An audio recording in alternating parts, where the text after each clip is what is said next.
dans votre vie?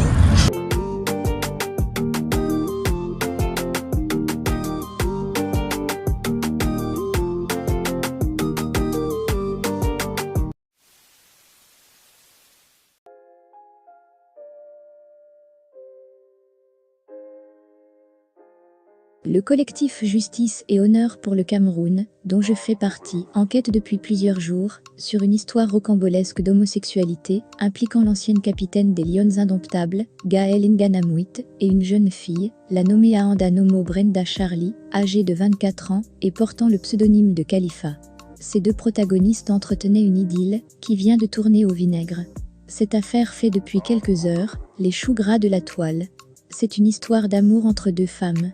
L'une très célèbre, la footballeuse Gaëlle Nganamouit, et une certaine Khalifa peu connue du public.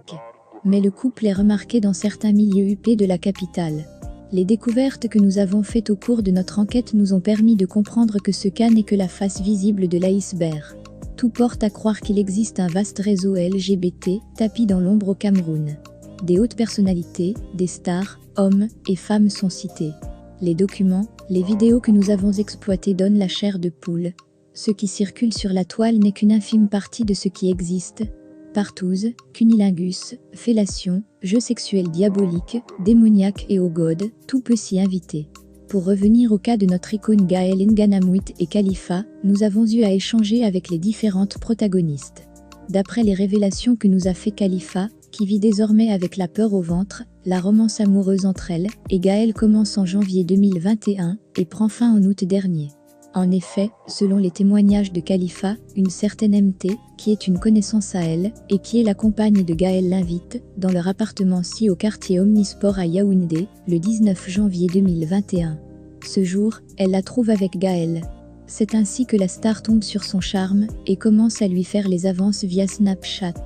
Elle accepte ses avances. Les deux se mettent ensemble. MT à travers, qui Khalifa a rencontré Gaëlle se fâche et met un terme à la relation avec Gaëlle.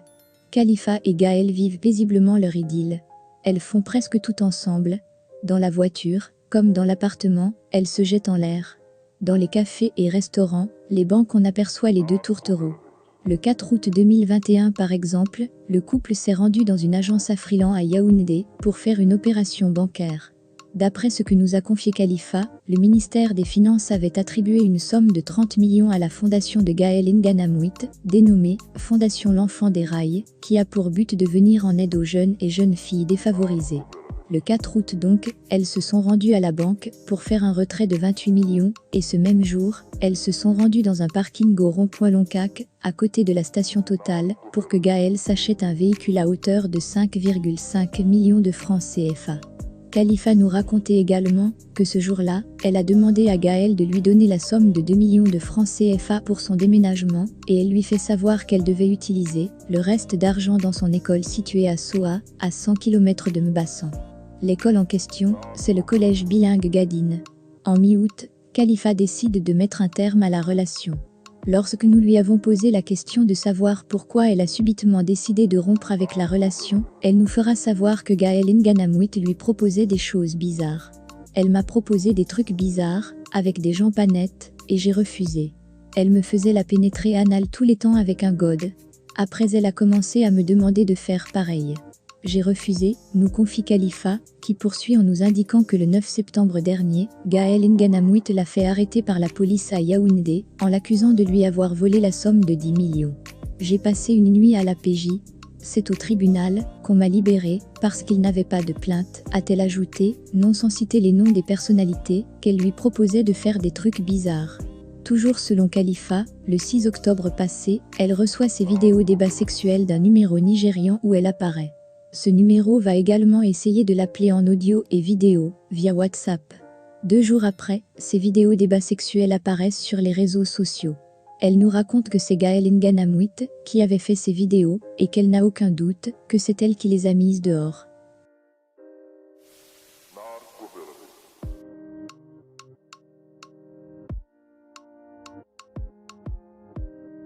Par principe de recoupement, de vérification et d'équilibre de l'information, nous prenons attache avec Gaëlle Nganamouit via WhatsApp le dimanche 31 octobre 2021 à 11h05. Nous lui ferons part de l'alerte à nous parvenue faisant état de sa probable relation amoureuse avec une jeune fille. Nous lui précisons au passage que de notre enquête, il ressort pas mal d'informations la présentant effectivement, comme l'amante de la jeune fille, et que nous souhaitons qu'on en parle selon sa disponibilité. L'ancienne lionne indomptable nous fait savoir qu'elle n'est pas dans la ville, et qu'elle sera à Yaoundé dans 2 heures de temps. 2 heures de temps passées, aucun signe. À 17h50, elle nous laisse un bonsoir laconique.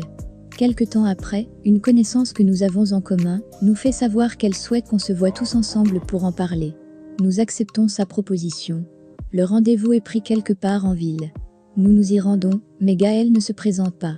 Cette connaissance arrive, et nous informe qu'elle n'a pas pu venir, parce qu'elle est fatiguée.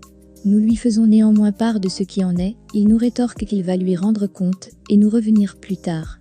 Mais il nous rapporte que selon ce que lui a dit Gaëlle, elle n'a jamais publié les vidéos débats sexuels de Khalifa, qu'elle lui a spolié la somme de 10 millions, et que l'affaire est pendante devant la justice.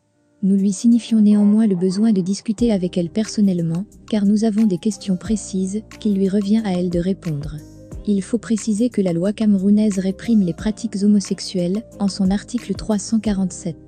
Celle-ci dispose en son alinéa 1, que est puni d'un emprisonnement de 6 mois à 5 ans, et d'une amende de 20 000 à 200 000 francs, toute personne qui a des rapports sexuels, avec une personne de son sexe. On se souvient, récemment Shakiro a écopé de 5 ans d'emprisonnement pour tentative de pratique d'homosexualité.